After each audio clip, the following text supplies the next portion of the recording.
Hey everyone, this is Turd Flinging Monkey, and this is a new series called the ZEN of ZeroFucksGiven. And I'm going to show you, as best I can, how to stop giving a shit, because as I've said many times, not giving a shit is the secret to happiness. There'll be several parts, and in between those parts will be follow-up videos based on comments I received from the previous video. And the idea behind that is we're kind of on this journey together, so that as the series progresses, I'm answering questions, clearing up confusion, that sort of thing. So that by the end of the series, everybody's cool, everyone understands, we're all on the same page, and the subject can be closed. So let's begin with the quintessential question, the meaning of life. Now, why am I starting here? Why am I starting talking about the meaning of life? Well, the reason is it's extremely foundational. Depending on where you fall about what is the meaning of life, it's going to lead you down vastly different roads in regards to whether you give a shit and how you structure your life going forward. So in order to put you on the path to not giving a shit, we need to start at the beginning, which is this foundational question, what is the meaning of life? And I'm actually going to answer this question. This isn't clickbait, I'm not tricking you into clicking on this video or watching this video, I'm actually going to answer this question. I'm just going to add one word to this question. Now, it's not going to change the answer, but it's going to help you understand the answer. I'm going to add the word intrinsic, as in, what is the intrinsic meaning of life? And then after I answer that question, I'm going to explain my answer, and you're going to understand it much better with that added word. Because the truth is, life has no intrinsic meaning. Almost nothing has an intrinsic meaning. You can use several analogies to demonstrate this. Let's think of an art canvas. An art canvas is just a bunch of fibers woven together into a mat, nailed or stapled across a wooden frame to paint on. What is the meaning of an art canvas? It has no intrinsic meaning. It's a medium. It's a means. The art has to be put onto the canvas to have meaning. The canvas itself has no meaning. Life has no meaning. It has no intrinsic meaning. But just like a painting can have meaning by the artist who painted it, a song can have meaning by the artist who wrote it. Your life can have meaning based on what you do with it, based on how you use it, based on the meaning you give it. This is where I part ways with nihilists, because I consider myself an existentialist but not a nihilist. The difference being, nihilism is very defeatist. It's very kind of like shrug your shoulders, nothing matters, nothing has any meaning, nothing has any value, fuck it, I'm just going to wear black and shop at Hot Topic and wear mascara. Whereas the way I look at it is, while life has no intrinsic meaning, you can give it meaning, just like an artist can take a canvas, which has no intrinsic meaning, and give it meaning. When you look at a painting, you can see the meaning that the artist intended for that painting. I mean, maybe not with modern art, but with a lot of classical art, you can feel the meaning that the artist intended. When you listen to music, you can feel the meaning that the singer and the musicians intended for that song. So rather than being a declaration of defeat and passiveness, understanding the intrinsic meaninglessness of life is incredibly empowering. Because it means that you are in control. You can give your life the meaning that you choose. Now obviously there's this endless variety of choices you could make. And it's kind of like if you got thrown into a game or some sort of situation where you could do anything. The hardest part would be getting started. What do? You have all these tools to do anything, but what do? Some people just want that simple direction, and this is where people get manipulated. Because if you don't give your life meaning, other people will attempt to hijack your life to give their own life meaning. So put another way, you have some sort of group or tribe or whatever tries to take the meaning that your life could have and subserviate it to their own agenda. And I talked about this in my videos about tribal identity. Tribalism is pretty much part of human nature. You're always going to be tribalistic to some degree or another. But when you define yourself through a tribe, when you identify solely with that tribe, and that tribe becomes an extension of yourself, then you lose your identity. You can no longer chart your own course. You can no longer create meaning for your own life. Your meaning as an individual is tied in with that group. And that's bad, because that restricts you. If that group isn't serving your interest, what do? Do you detach yourself from the group, your identity? It's going to be very painful. Very few people are going to do that, even when the group isn't benefiting them. So the important thing is to understand the meaning of life for yourself, the intrinsic meaninglessness of life, and the fact that the ball's in your court to give your life meaning. And to not let your life be taken over by some group who wants you to be a part of it and is offering to give your life meaning, some sort of easy template. Just follow this template and your life will have meaning according to this, whether it's religion or society or some secular dogma. There are no end to groups who want to give your life meaning that serves their interests. Now, it's okay to cooperate as long as there's some sort of mutual benefit. But when there's no mutual benefit, when they're just asking for sacrifice, when they're asking you to subserviate your wishes and your dreams and your goals to them, and they're offering nothing in exchange other than a sense of identity and belonging to a group, then you need to give them 2 middle fingers and tell them to go fuck themselves. But because we are social creatures, because we long to be part of a group, it's very easy to subserviate our meaning, our personal meaning, to that of a group. To feel like belonging to a group gives us meaning. Because the opposite of that is loneliness. It's isolation. But you will never achieve the peace of mind that comes with not giving a shit as long as you subserviate your meaning to others. You have to be the master of your own life. Now, that doesn't mean you're self-employed or independently wealthy. You can have a job. You can go to work, you can cooperate, you can have relationships with people, with groups, with societies, with whatever, as long as you are calling the shots regarding your identity and your meaning. This is when people lose themselves, when they hand over power over their identity and their meaning to others. You can't do that. You must hold on to your own meaning and identity. Now that means you may not be accepted in some groups that demand conformity. So fucking what? You may not be popular, so fucking what? But what separates a MGTOW from a traditionalist? The traditionalist has subserviated their identity and their meaning to others, their family, their society, their political party, whatever. They no longer care about themselves. They derive their meaning, their purpose, their identity through their wife, their kids, their political party, their country.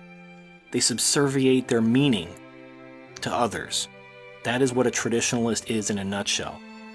They've given up any hope of some sort of mutually beneficial exchange. They just want their life to be meaningful in the eyes of their family or country or whatever. It's really pathetic. And MGTOW reject that. Their right to do so. But then the question becomes, well, now what? Once you cast aside all this tribalistic identity, once you take control of your own meaning and you want to define that for yourself, then what do? What's the next step? How do you define that meaning? How do you search out and discover that meaning?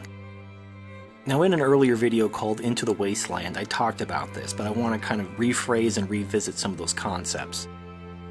So in that video, I talked about doing what makes you happy.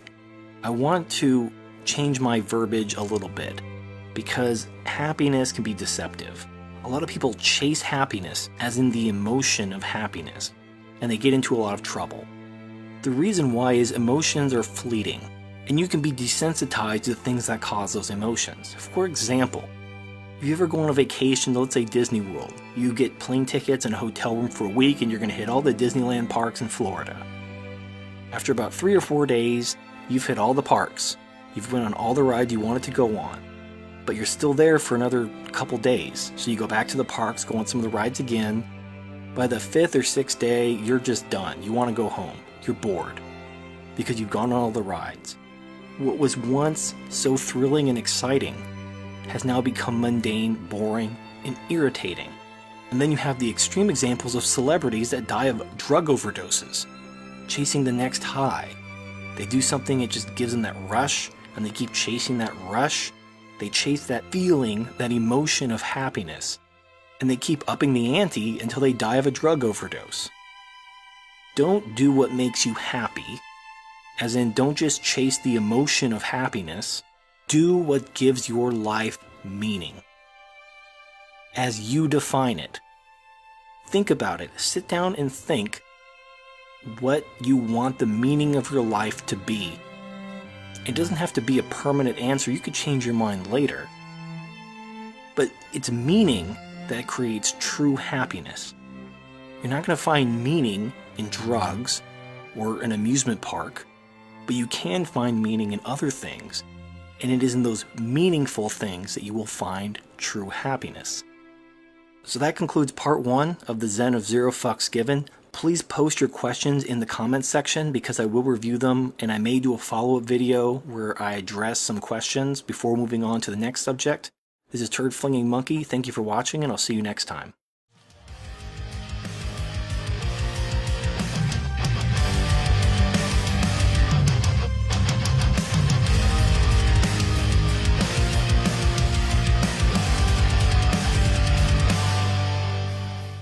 Hey everyone, this is Turd Flinging Monkey. Welcome to part 2 of the Zen of Zero Fucks Given. This is going to be a follow-up video of part 1, the meaning of life. Now a lot of the comments and questions I'm going to be covering in future videos, so I'm not going to be answering those now. But there were 2 kinds of comments that I saw a lot of. One of them was asking about the difference between meaning and purpose. And I'm going to specifically address a comment saying, quote, "How would a person who has attached their life's meaning to something else reframe their mind? An actionable process would be great for the next video." So firstly, let's talk about the difference between meaning and purpose. They are related, but they're not synonymous. So originally I was going to reuse my art example, but I actually think I have a better example to use. So let's say you're overweight, and you want to get healthy. You want to lose weight, you want to increase your physical strength. So that's the goal. So we start with a goal. I want to lose weight. I want to increase my physical strength. So we have our goal. Now we peel back a layer and we ask why. Why do we want to lose weight and increase our physical strength? And here's where things can fork, because people can have different motives. So underneath the goal is the motive. It can be internally focused, it could be externally focused. And for this particular example, one person may want to lose weight and increase their physical strength because they're tired of being made fun of. They are tired of being called the fat kid. They want girls to find them attractive. They want people to like them. They want to be conventionally attractive. This would be an example of an external motivation. Now, an internal motivation might be to not feel pain when you're walking around, to just feel better about yourself, to feel healthier, to see your own dick while you pee. Lots of little things about being morbidly obese make life very hard. Now, if you scratch the surface of the motive, you get to the meaning. So you start with the goal. Underneath the goal, you have the motive. Underneath the motive, you have the meaning. It's the why underneath the why.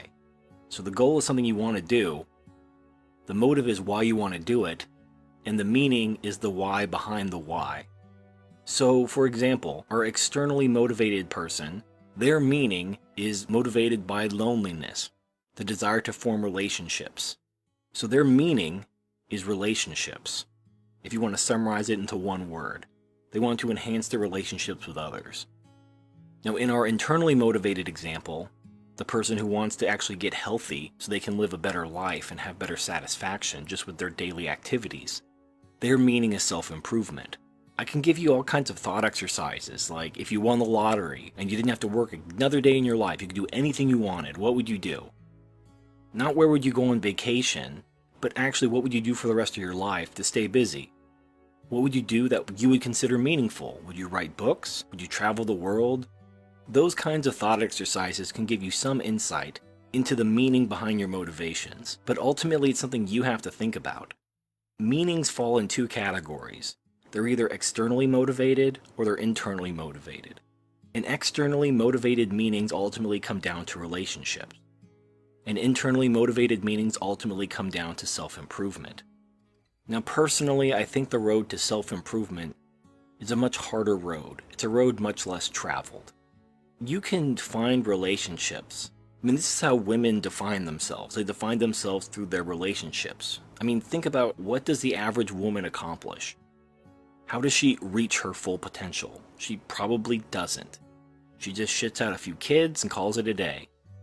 She defines her meaning through the relationships with her children, or her baby's daddy or whatever.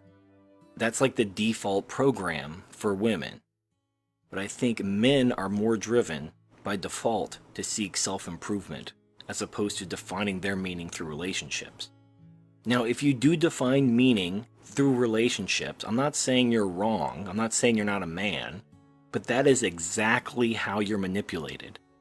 If you're in a family that's pressuring you to get married or something like that, and you don't want to disappoint your family, and you don't want to be ostracized from your family, and you feel yourself being manipulated by your relatives and women and all stuff like that, it's precisely because you define your meaning through relationships. I don't think it's possible to reach the zero fucks given pinnacle as long as you define your meaning through relationships. You have to let go of defining your meaning through relationships, and you have to reorient yourself to find your meaning in self-improvement. Now, you may not believe that self-improvement is an adequate replacement for relationships. If you can't reorient yourself, though, I don't know if you'll ever make it. I don't know if you could actually cut yourself off and truly not give a shit about what people think and say if you define your meaning through relationships with those people. Because then losing those people hurts your meaning. It actually tangibly takes away from the purpose and meaning of your life. Whereas if your meaning is based on self-improvement, who fucking cares? If you're not contributing something worthwhile to my life, if you're just trying to use me and manipulate me, fuck you. I don't care if we're related. I don't care how hot you are. Get the fuck out of here. You're not worth my time. It's worth noting that those who are internally motivated, who actually seek self-improvement rather than externally motivated, trying to please and form relationships with others, tend to do better in the long term. To return to our original example regarding weight loss, those who are trying to get ready for bikini season, or trying to appeal to this girl or whatever, they're losing weight to try to be attractive for a person, not for their own sake, but for someone else. They almost always gain the weight back. Whereas those who seek self-improvement, who want to improve their life for their sake, not for anyone else's, they are far more likely to stay healthy, to lose the weight for life, to form lifelong good habits, and actually get in shape and improve their life. And if you define yourself by relationships, people are going to take advantage of you. That's your weakness. And as I explained in my video about the tyranny of the weak, the only way to become immune to people's manipulation is through indifference. When you just don't give a shit. Their crocodile tears and emotional manipulation just no longer affects you. And you can see what people are doing, you can see the games they're playing, as clear as day. It's like, have you ever been in a relationship and your friends were warning you about the girl you were dating, telling you about all these things, and you just couldn't believe them because you had those rose-colored glasses on, you were in love or whatever. You didn't believe your buddies. And then once the relationship was over and your buddies were right, then when you look back on the relationship, you saw all the warning signs, but you just ignored them. When you define your meaning through relationships as opposed to self-improvement, you're going to have those rose-colored glasses with anybody that you value the relationship with. Because that relationship is what gives you meaning. And if you can reorient your meaning towards self-improvement, self-actualization, then you're going to see what's going on, just like your buddies could see through your girlfriend, but you couldn't. You'll be able to see that as well. You'll be able to see what they could see. And what you'll ultimately find is the vast majority of relationships, they're not worth it. Because if your focus is on yourself, your own self-improvement and self-actualization, you only will value relationships that benefit you. Now, obviously, value is subjective, so what little you may be getting may be very valuable to you. But if you're going through the motions of maintaining a relationship simply because you don't want to be alone, then you're setting yourself up to be manipulated. Those people are going to know exactly which buttons to push to get you to give in to their demands and do whatever they want you to do. And if you're living your life for others, you're never going to find time for yourself. But at the end of the day, I don't have a magic formula that will help you reorient your meaning, that will help you look inward rather than outward, that will help you define yourself through self-improvement and self-actualization rather than frivolous relationships. For me, a lot of it had to do with just being hurt a lot. I realized how much relationships were sapping my time and energy, how little I was gaining from them, and they just weren't worth it anymore. Maybe you just have to feel more pain. Maybe you just have to go through more experiences. I don't know. Maybe you have to hit your rock bottom. If you're not finding the meaning in your current life, then make a change. Do it now. What are you waiting for? No, what are you waiting for? Do it! Just do it! So this concludes part 2. In part 3, we'll be moving on to the next subject, which is perspective. I hope to see you all there. This is Turd Flinging Monkey. Thank you for watching, and I'll see you next time.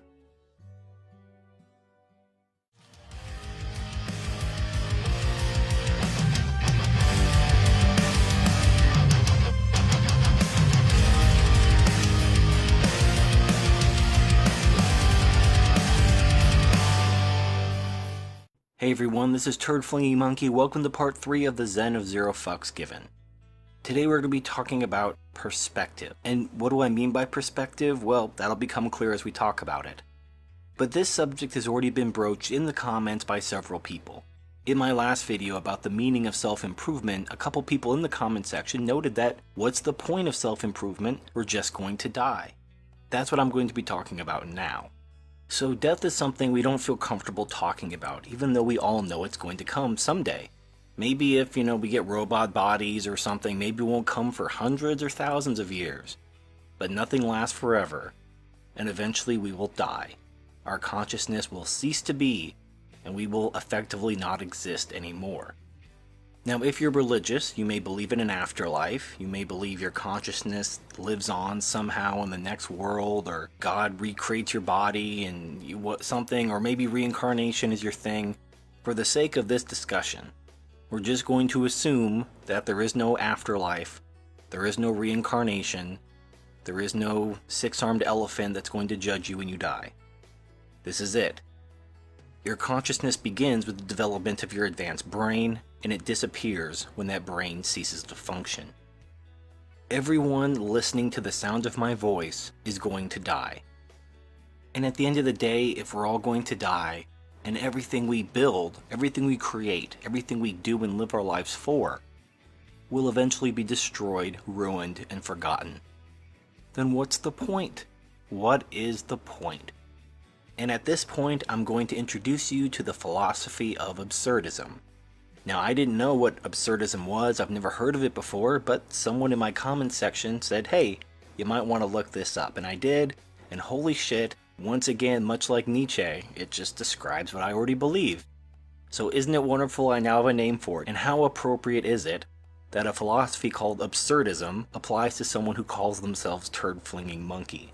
But let me just read from the Wikipedia entry for absurdism. Quote, in philosophy, the absurd refers to the conflict between 1. The human tendency to seek inherent value and meaning in life, and 2. The human inability to find any. In this context, absurd does not mean logically impossible, but rather humanly impossible. The universe and the human mind do not each separately cause the absurd, but rather the absurd arises by the contradictory nature of the two existing simultaneously. Accordingly, absurdism is the philosophical school of thought, stating that the efforts of humanity to find inherent meaning will ultimately fail, and hence are absurd, because the sheer amount of information, as well as the vast realm of the unknown, will make total certainty impossible. As a philosophy, absurdism furthermore explores the fundamental nature of the absurd, and how individuals, once become conscious of the absurd, should respond to it. The absurdist philosopher Albert Camus stated that individuals should embrace the absurd condition of human existence, while also defiantly continuing to explore and search for meaning. So I'm just going to stop there. You can read the rest of the Wikipedia entry if you want. I'll post a link in the description. But this, in essence, is what I believe. And just like how the realization of the intrinsic meaninglessness of life can lead one either to depressed inaction or empowerment, so too does the realization that we will eventually die. The reason for the title of this video, the reason why this is called perspective, is because when you gain a perspective over your death, over how whatever you build, whatever you dedicate your life to will eventually be forgotten, you can separate things very easily into two categories: things that matter and things that really don't matter. And 99% of things in life fall into the latter category. Very few things in life truly matter. Now, the thing that taught me this lesson was going to war. I saw some shit. I saw people die. And before I went to Iraq, I had the same neurotic fears as most people my age. I worried about friends, I worried about women, I worried about what I was going to do with my life. I had all these worries, not to the point of crippling anxiety or anything, but I worried. But after going to Iraq and just seeing the loss of life, I just learned that half the shit, and more than half, 99% of the shit that I was worrying about, really didn't matter. What was I worried about? There is a very small window of things that you should care about. And what I mean by window is the things that affect your life in the long term, but no more than 100 years, those are the things you should care about. Now, why 100 years? Well, because in 100 years no one's going to remember you. It doesn't matter what you did. It doesn't matter what kind of things you do to try to be remembered. Have you ever gone to a hospital or a college and you see these buildings named after people? Usually people who did great things, made great discoveries, or they just donated a lot of money, but mostly they did great things. And they have these buildings named after them. But nobody knows who they are. Nobody cares who they are. If their name wasn't on the building, no one would even say their name. Now, a lot of people have this delusion, and I'm just going to pop the bubble on this, and I'm sorry for ripping the band-aid off quickly, but I care about you too much to let you live in this delusion. Some people think that if they have children, that their children are going to be their legacy. That their children are going to live on and reproduce in generations and generations and generations, and that's going to give their life meaning. It's going to allow them to achieve an effective immortality through their children. Well, I have news for you. Your genes are going to be so diluted after only a couple generations that it won't matter. In fact, your genes are already out there in the general gene pool right now. You share genes with pretty much everyone around you, to some degree or another. I saw an article a while back, I'm not sure how accurate it was, but basically the article said that they did genetic testing on people all over the world, and they found that the furthest we're apart are 22nd cousins. So your genes are already out there in some combination. They're mixed in with other genes, sure, but in a few generations your genes will be mixed in with other genes anyway. So in 100 years, your genes, quote unquote, are going to be indistinguishable whether you have children or whether you don't have children. Because even if you don't have children, the people who are related to you, your cousins, your siblings, people in your extended family will have children. And so your genes will still live on, they'll still be diluted just like they're diluted now. And in 100 years, they'll be diluted even further. And it won't matter. Having children isn't a form of immortality. Your last name, you probably share your last name with a dozen or so other families. No one's going to care. Last names don't mean anything anymore. This isn't Game of Thrones, there aren't any great houses. The truth is, there is no immortality. There's nothing you can build that's going to last forever, not even a family, not even a bloodline. Like, remember when you were in high school? Do you ever see that girl who did whatever she had to be popular? She did all the things she could to be popular in high school. And she was very popular in high school, everybody liked her. But she destroyed her life. She peaked too early, as they say. And after high school ended, she really didn't have anywhere to go. That was the highlight of her life, was high school. Like Uncle Rico from Napoleon Dynamite. Just living in that high school moment, because that was the highlight of their life. And that's the complete opposite of what I'm talking about. So you don't want to sacrifice your life for some temporary benefit. You don't want to destroy the rest of your life to be popular in high school, because in 4 years high school's going to be over, and you're not going to have shit to show for it. But at the same time, you don't want to sacrifice your life expecting to have this everlasting impact on the world. The people are just going to remember your name forever and ever, because they won't. At best, your best case scenario is you'll be remembered for the next 100 years. If you're remembered for the next 100 years, then you were pretty awesome. You did some cool shit. But you really shouldn't expect anything beyond that. So you want to think of this window, the next 100 years window, as the window that you should care about. And what is going to affect that window? Whenever you have an issue that's causing you anxiety, and you need to ask yourself, Should I care about this? Is this something that matters, or is this something that doesn't matter?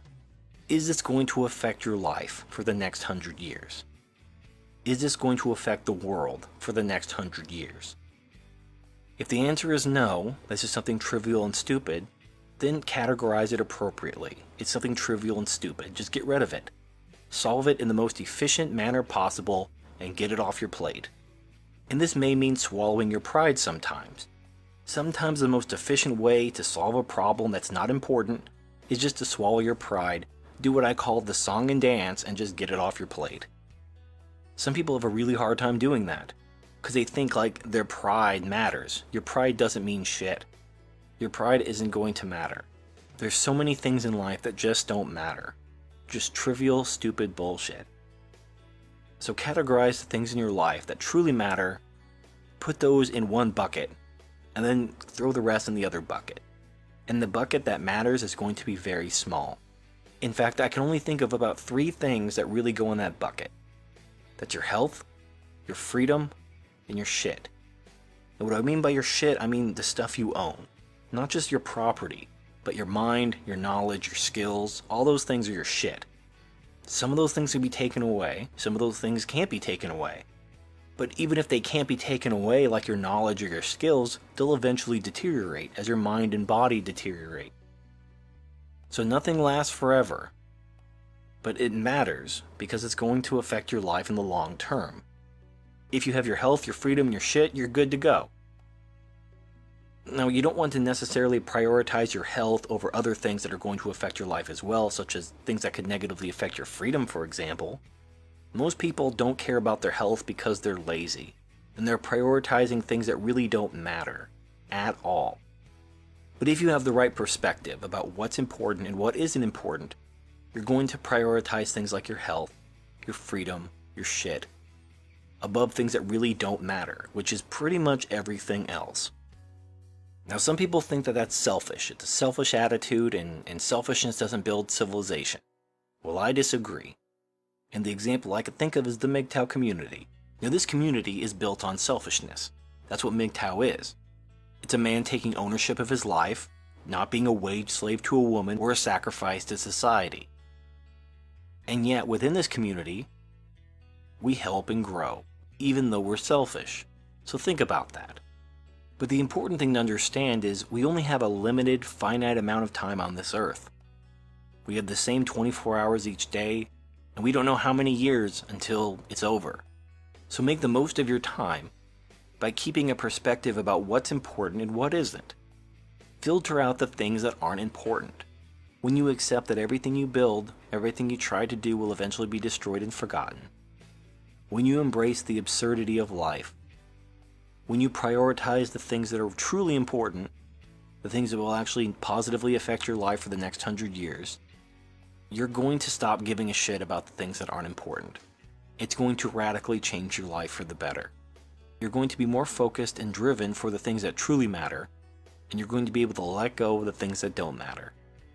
So this concludes part 3. If you have any questions, let me know in the comments section. I'll answer them in the follow-up video.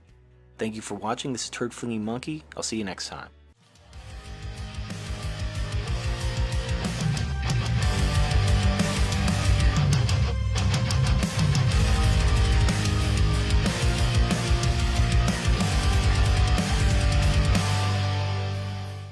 Hey everyone, this is Turd Flinging Monkey. Welcome to part 4 of the ZEN of ZeroFucksGiven.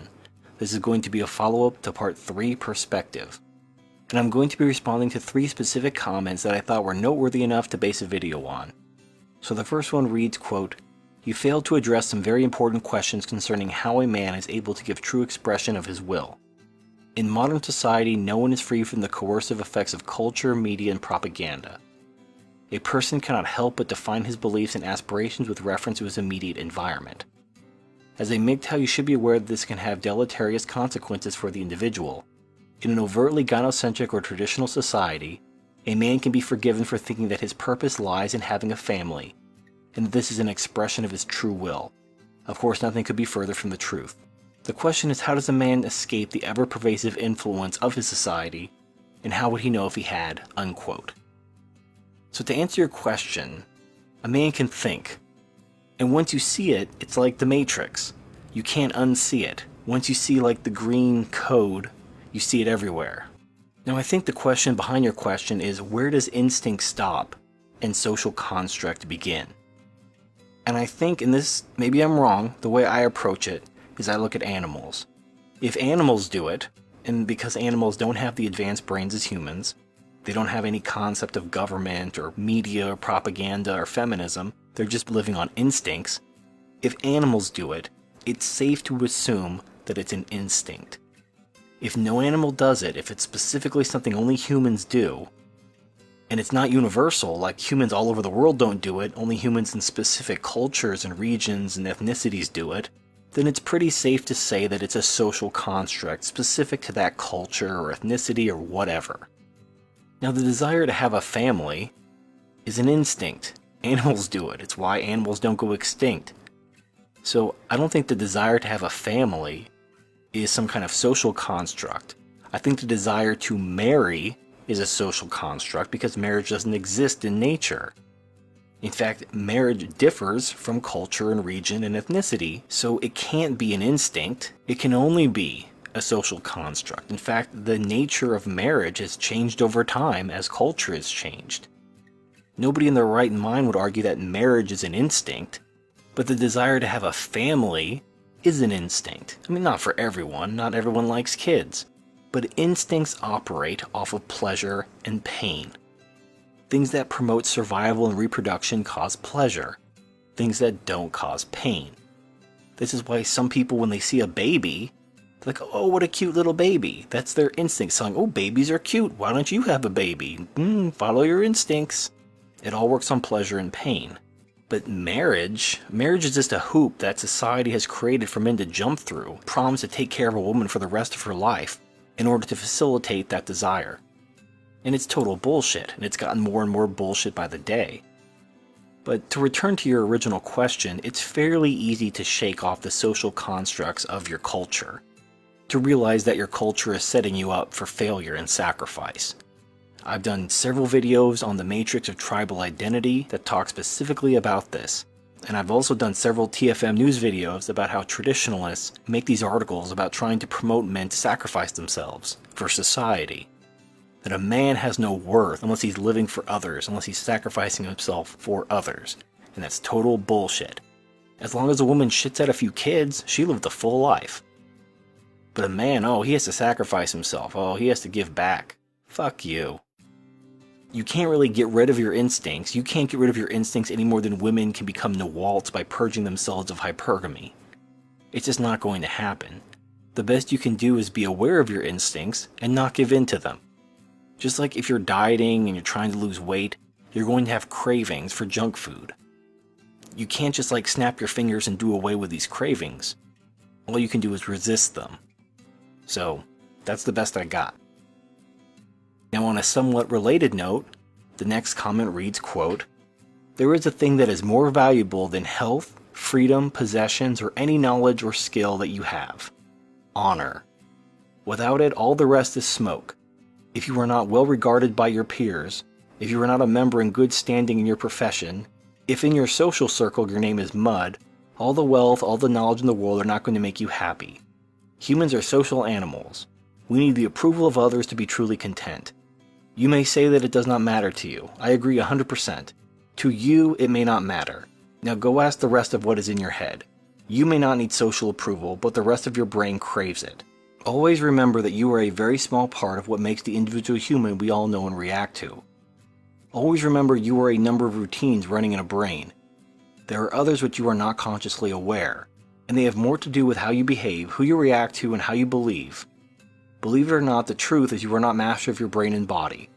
The ego, what you call self, is a newcomer, and the rest are not sure it's a welcome addition. They may decide it's worth its feed, or they may decide to scrap it. Just so long as we are clear, don't go thinking we are masters of all we survey. We all have routines running in our brains that dictate what we think and how in any given situation. Alright, so this guy, I don't even know where to start. So yes, to repeat myself, we have instincts, that's what you're talking about.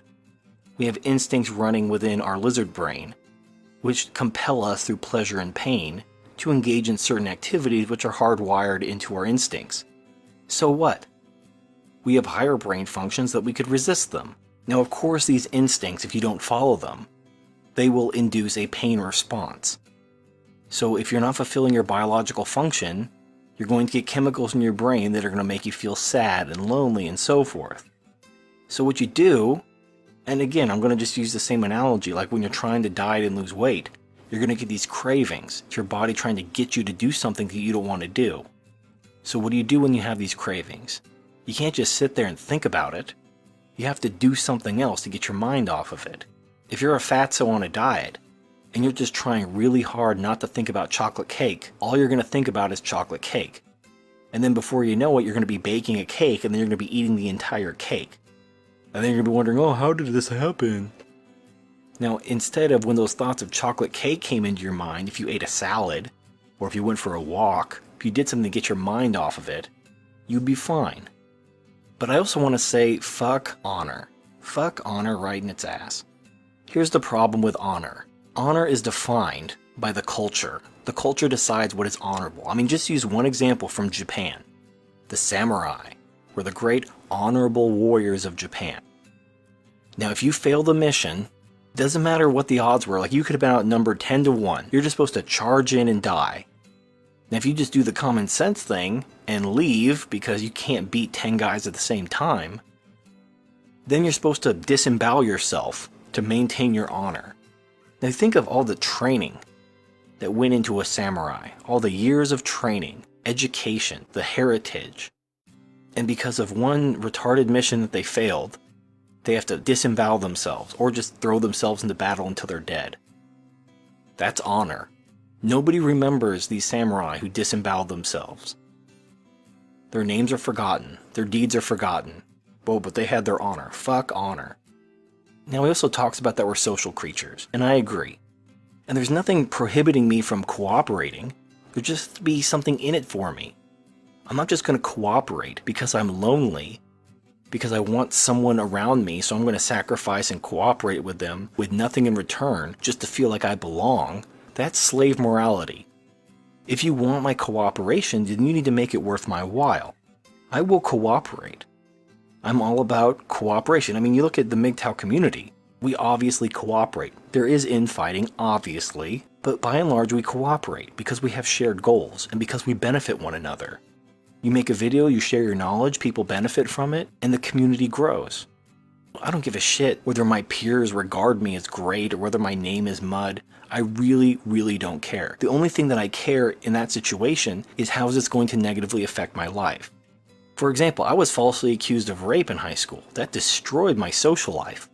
It wasn't the fact that I had a reputation as a falsely accused rapist that kept me up at night and caused me anxiety. It was the consequences of that caused me anxiety. Because friends abandoned me. I mean, God forbid I tried to ask a girl out. So it was the consequences of this bad reputation that pissed me off. Not the actual label, not being regarded or my name being mud. It was the consequences, because it negatively affected my life. That's what I cared about. I mean, that's why I'm worried about being doxxed. I don't care what people think, but I do care about the consequences of having those labels, getting fired, being homeless, that kind of stuff. And that has nothing to do with honor.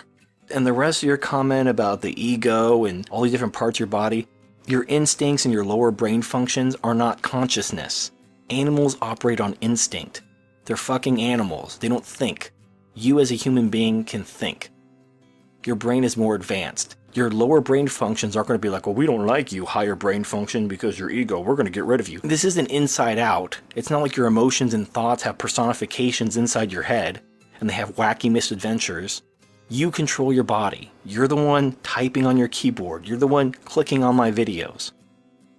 Now, the last comment I'm going to respond to reads, ever since I can remember, I've been the same. I have a goal, I have a passion. My passion is art. Every kind of visual art, 3D, digital painting, concept, all that shit. And it's actually enough to fill my time. It's so much material that I can literally spend all day drawing and studying composition, color, anatomy, whatnot. When I was little, I used to want to be liked by the cool kids, but after a few rejections, I got pissed off and blew them off. But a few years later, whenever they would invite me to parties and things like that, I never went. But the reason is not that I didn't want to go, I would love to hang out with some of them, But I didn't want to give them the satisfaction of thinking that getting drunk and having tons of sex is something worth pursuing. It's a weird position, I hope you can understand it. But I was driven, I have something higher in my life, my art. I think I had gotten on the road for self-worth position at that point. The problem is I started recently to feel this is an unhealthy way of viewing everything. And I have a bad feeling that in the end, when I'm old and gray and a brilliant artist, I will still feel empty and regretful for not having the kinds of relationships others do.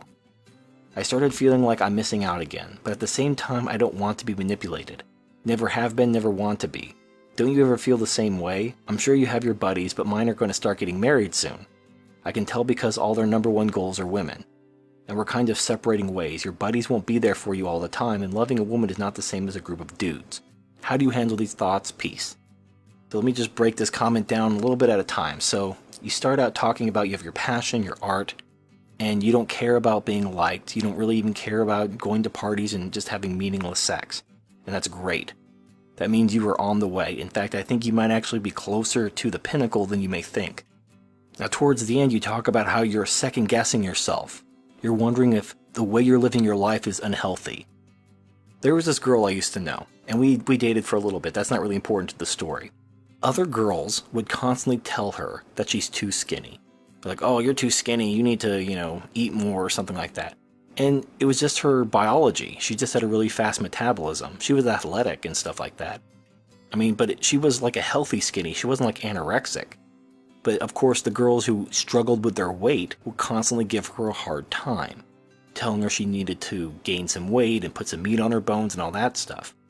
But behind closed doors, they were all jealous of her because she could easily maintain her figure, whereas they had to constantly struggle with diet and exercise because their metabolism wasn't as good.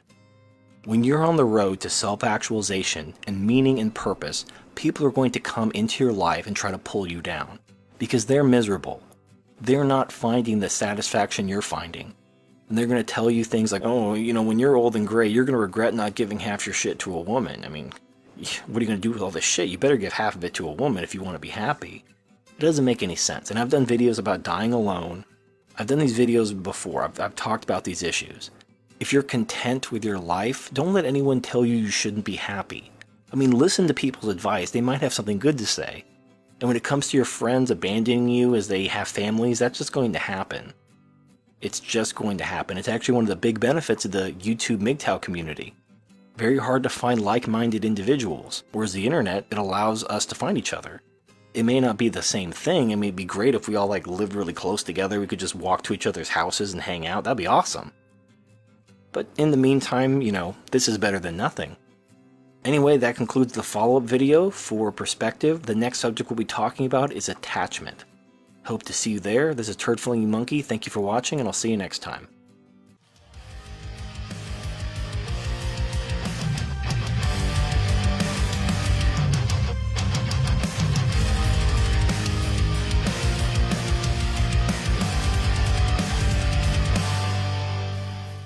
Hey everyone, this is Turd-Flinging Monkey, and welcome to part 5 of the ZEN of ZeroFucksGiven.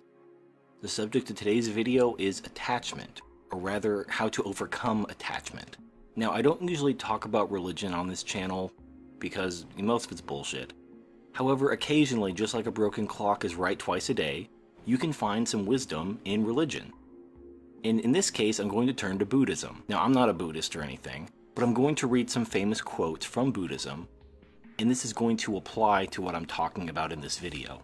Quote, "The root of suffering is attachment." Quote, "Most of our troubles are due to our passionate desire for, and attachment to, things that we misapprehend as enduring entities. You only lose what you cling to." Unquote. Now, with those quotes out of the way, I want to talk about why, in order to reach the point of not giving a shit about things, you have to not get attached to things. And this doesn't just apply to physical things like being attached to your money or your job, it especially applies to relationships. Most people understand that things like jobs and physical possessions are temporary. Cars break down. No matter how much you love that car, it's going to break down unless you put a lot of money into keeping it restored. Your job, most people change jobs every 3 to 5 years. So even if you really love your job, chances are it's not going to be there in a few years. Maybe you'll move up, maybe you'll move back, I don't know. But people change jobs all the time because companies get shut down, companies get bought out, companies outsource, things happen. No matter how much you love your job, change will happen. If you get too attached to your daily routine, you're not going to be able to embrace and anticipate change. You're going to fear it, you're going to drag your feet, and it's going to leave you behind. But going back to some of our earlier videos when we talked about defining your meaning through relationships, the reason why people often define their meaning through relationships is they get too attached to those relationships. When you're too attached to anybody, not just a single person, but any group, any organization, this applies to tribalism, nationalism, anything that you define yourself through, anything you get too attached to, you become blind. And then you care more about maintaining that relationship than doing what's in your best interest. And we'll come back to that later, but I hope you understand that in order to not give a shit about what people think, what people say, and the world around you at large, you can't get attached to relationships or things. However, that doesn't mean you can't appreciate them in the moment. Think of it like when you pick a flower. You pick a flower so you can enjoy the fragrance and the beauty of it and all that stuff. You're enjoying the flower in the moment. In a couple days, that flower is going to wilt and die. Now, some people say, well, don't pick the flower, water it, dig it out by the root and put it in a pot and bring it home. Even if you do that, the flower is still going to die. You can't stop the flower from dying. If your goal is to preserve that moment for as long as possible, you're going to be disappointed because the end will eventually come. That flower will die, that relationship will sour, change will happen. But if you're not worried about that, if you don't get too attached to that thing, that relationship, that whatever, as long as you maintain detachment from it, you can appreciate it in the moment for what it is. Yes, this flower is going to die, but I can appreciate it for now. And when it inevitably does die, I'm okay with that. I've mentally prepared myself to let go of this flower once it dies. And we have to do the same thing with pretty much everything in life if we want to maintain a good centered sense of zero fucks given. Now, I also think this is especially important to MGTOW in overcoming the so-called red pill rage. Now, in a previous video where I talked about the red pill rage, I mentioned that the reason why this happens is because men are stripped of their meaning. So many men are brought up to believe that their meaning is becoming a husband and a father and living the American dream, or whatever country you're from, the Zimbabwean dream. However, when they swallow the red pill, when they understand how gynocentric the system is, how set up against them it is, and they have to let go of those dreams, it's very traumatic because they become so attached. But if they were never attached to that prescribed meaning, if they simply lived for themselves, it wouldn't have bothered them as much. It may have still been uncomfortable. I mean, these aren't pleasant realizations, but you wouldn't have been so angry. You would have gotten through the red pill rage much quicker if you simply accepted it and you weren't attached to that definition of manhood and masculinity to begin with. And in another video called MGTOW Love Women, I talked about how if you understand something, you can appreciate and love it for what it is. And this applies to relationships even with women. So some of this advice is more for the younger guys who just value sex that much that you really can't talk them out of it. So my advice to you is to think of women like roller coasters. You get in line, you wait, you do your time, you finally get to go on the roller coaster, you enjoy it for a couple minutes, and then when the ride is over, you need to leave because there's people behind you waiting to get on the roller coaster too. When the ride is over, you don't just refuse to get out of the seat and say, no, I want to go on the roller coaster again. I want to go on the roller coaster all day, because you'll be removed. You have to accept that the ride is over and it's time to move on. But that doesn't mean that while you're riding the roller coaster, you just have all this anxiety and all this sadness and anger because you know the ride is going to end soon.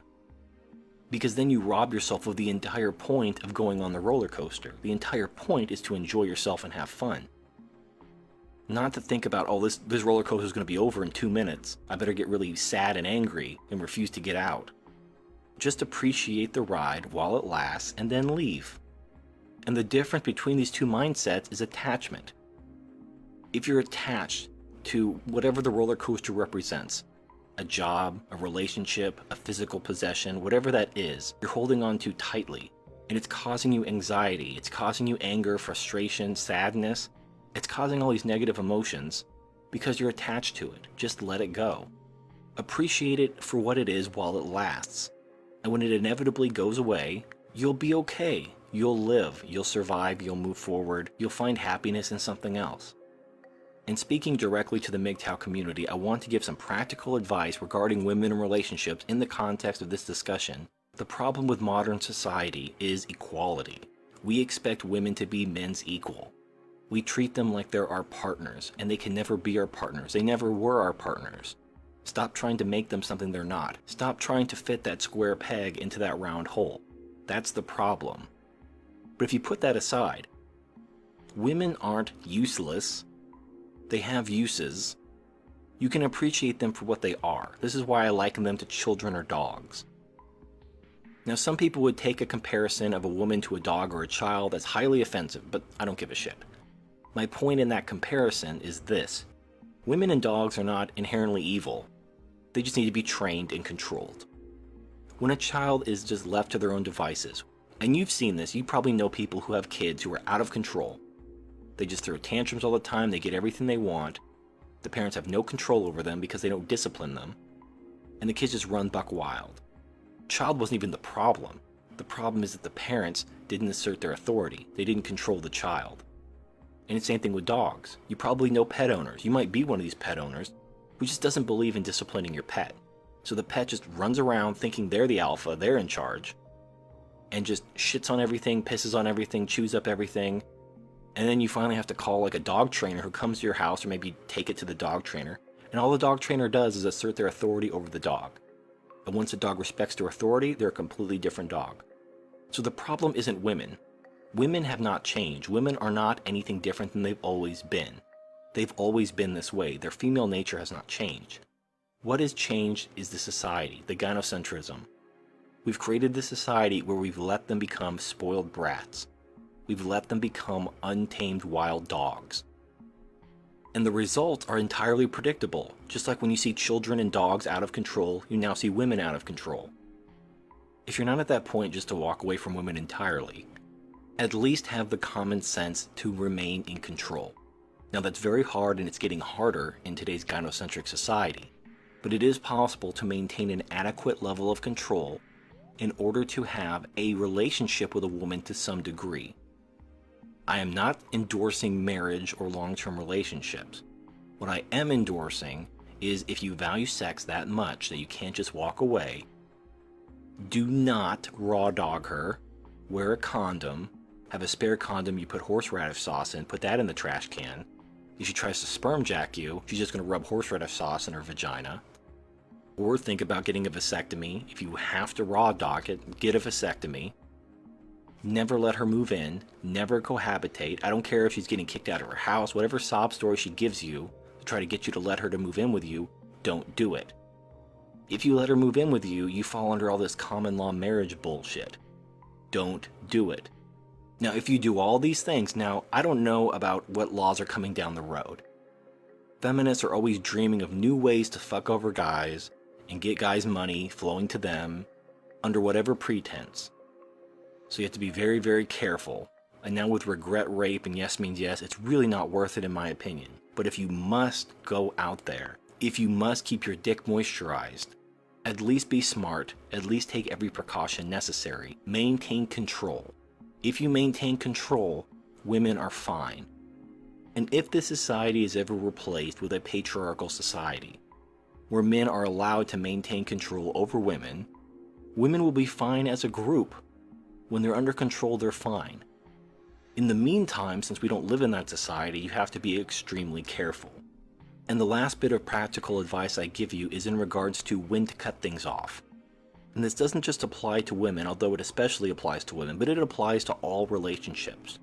It applies to all things, but especially relationships. So this is going to apply to your job, this is going to apply to your friends. When do you cut off the relationship? And the answer is when it no longer provides a net benefit. Now, value is subjective, so what you value at the time may change. So a relationship may not change. You may get exactly what you've always gotten out of the relationship, and you may put in exactly what you've always put into the relationship. But simply because of the subjective nature of value, you may value what you're putting in more than you're getting out. And at that point, it's no longer providing a net benefit to you. Now, when it comes to relationships with women, the man almost always is going to put in more than he gets out. She's the one in charge, especially in a gynocentric society. So the man is always going to be putting in more on an objective level than the woman. But if you really, really, really value her sex, maybe that's worth it to you. The subjective nature of value comes into play. But I suspect when you reach your 30s, when your sex drive calms down a bit, you're not going to value sex that much. You're going to objectively look at her, you're going to see how little she contributes to the relationship, and you're going to realize what a shitty deal you made. So don't sign any documents, don't get into anything you can't get out of. And when you realize that the relationship isn't providing a net benefit, it's time to go. It's time to kick her out or leave or whatever you have to do to end the relationship. Now, this doesn't just apply to women. If you have a friend that has changed or you've changed or whatever, and now he's just sapping you, he's just being a parasite to you. Maybe he borrows money from you and doesn't pay you back. Maybe he's just an annoying piece of shit. But you keep him around as a friend because maybe you've just been friends for a long time and you just don't want to embrace that change. Maybe you're simply just afraid of being lonely. Now, when a man gets older, a lot of his male friends are going to get married. They're going to ditch him for women. It's just going to happen. It's the nature of our sex drive. We value sex so much that we make really terrible decisions. But as a man, you need to just accept this. Don't hold on to your friends too tightly because they change too. They may turn on you and manipulate you just as much as a woman does. So if you have a friend that's manipulating you who isn't giving back what you're putting in, cut him loose, even though he's a guy, even though he's your friend. You have to have some kind of net benefit in whatever relationships you engage in. Now, on a professional level, you can use this mental exercise to guide whether you should quit your job or whatever. So if you go to a job and you're contributing your time and energy, and you're not getting what you feel you deserve back, it's time to dust off your resume and look for another job.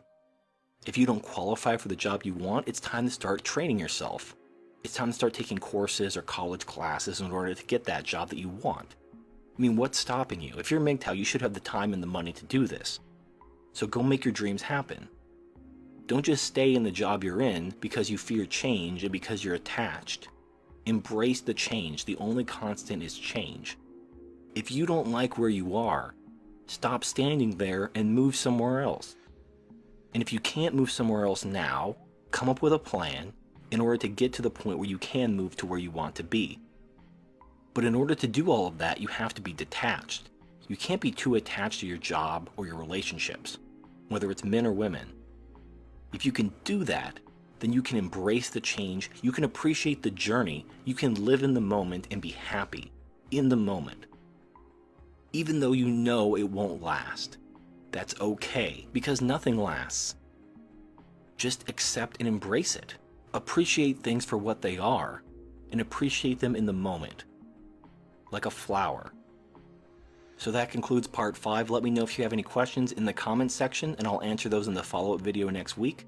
This is Turd Flinging Monkey. Thank you for watching, and I'll see you next time.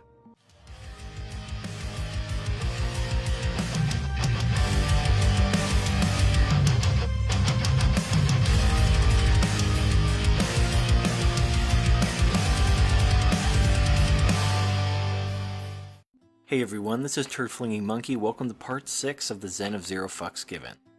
This may actually be the last chapter, I'm not sure. It depends on if I get any comments after this video that would necessitate a follow-up video. You may be wondering where the follow-up video is for attachment, the last video. Why am I jumping directly to the next topic? Well, a lot of the comments that I normally would respond to are basically going to be covered in this video. For example, I've had comments about whether being completely detached from everything and everyone is a sign of sociopathy, or if it leads to suicidal depression. I've even been called a hypocrite, because I claim to be detached and yet I don't dox myself. The fact that I protect my identity, and that I don't want to be doxed and unemployed, means that I don't really believe what I'm saying. But hopefully all of that becomes clear through this video. But before we talk about the subject of today's video, let's do a brief recap. You need to understand that life is intrinsically meaningless. It only has the meaning and purpose that you give it. Also, you need to have a perspective that nothing lasts. Everything is temporary. And then you need to develop a sense of detachment. Don't get too attached to anything or anyone, because things change. Just appreciate it for what it is in the moment. But then the question becomes, well then what should you live your life for? If everything is meaningless, temporary, and can only be enjoyed in the moment, then what's the point? Why not just kill yourself? And the answer is you have to have one more final piece of the puzzle. And those of you who have followed my channel for a long time, this is not going to surprise you. I've talked about this many times. The answer is self-actualization through growth and goals. So I'm not sure how much more I can cover this topic because I've talked about it so many times. In fact, one of my first videos I've ever made, and probably the one I'm very proud of, maybe even the most proud of, because I think the information is so timely. Maybe instead of just redoing that video, I'll cover some of the things I talked about in this video. And the video is called Capable of Anything. But the ultimate message of that video, when you lose everything, you can do anything.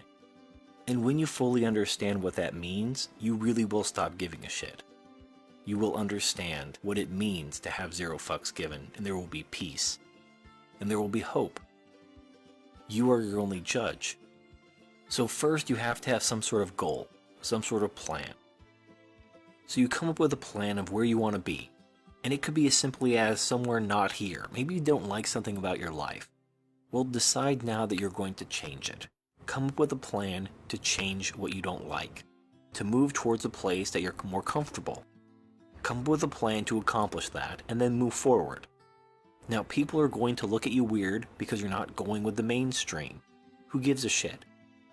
You know what you're doing. You know where you want to be. You know the progress you've made. You will be your only judge. You will stop giving a shit about what other people think. They'll tell you you should be doing this, you should be doing that. Don't listen to this, listen to me. And you won't care. Now, you should listen to people and consider what they have to say if they have information that you don't have. Some people are worth listening to, but only if their information helps you achieve your goals. If their information won't help you, it's not worth considering. And their judgment will not affect you at all, because they're trying to get you to go where they want you to go, not necessarily where you want to go. So by trying to judge and shame you, they're trying to get you to alter course. But you know where you're going. And so you don't need to give a shit about what they think. And as you move forward with your goals, as you better your life, as you get to a place where you're happy and content, the last step is you need to appreciate that you've accomplished what you wanted to do and allow yourself to be happy. Happiness is an emotion that you can choose to feel. Happiness is not the joy and ecstasy you may feel while doing drugs or having sex. Those are highs. And if you chase highs, you're going to destroy your life. Seek the happiness of contentment. When you arrive to the place you want to be, you will feel maybe even a sense of emptiness, where you're wondering, is this it? Is this what I fought so hard for? Is this what I sacrificed so much for to arrive at this moment? And you'll almost expect this rush of emotion to come over you, and it may not. You'll feel proud for a moment, and then it will pass. And then you may feel uneasy, like you need to accomplish more. Allow yourself to be happy. Consider your situation. Ask yourself if there's something you don't like about your situation, if you'd rather be somewhere else doing something else. If the answer is no, if there's nowhere else you'd rather be than here, if there's nothing else you'd rather do than what you're doing right now, then allow yourself to be happy. Allow yourself to be content. And when you've achieved that happiness, when you're content with your situation, you will stop giving one fucking shit about what other people think of you. Because what do they have to offer you? Now, if you're ever bored and want to change, you can always do that. The important thing is you are your only judge. You are in control of your own happiness. You are in control of your own life. This is why I value freedom so much, because without freedom, you can't do those things. You need to be free in order to pursue your passions, in order to move to the place where you're happy and content. If you're not free, you may not be able to do that. You may be restricted. And that's the greatest tragedy of all.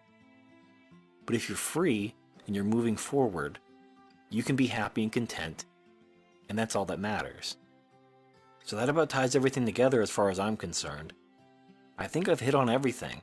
If you just follow what I've talked about in these videos, you'll see that people's words, their shaming tactics just don't affect you anymore. And why should they?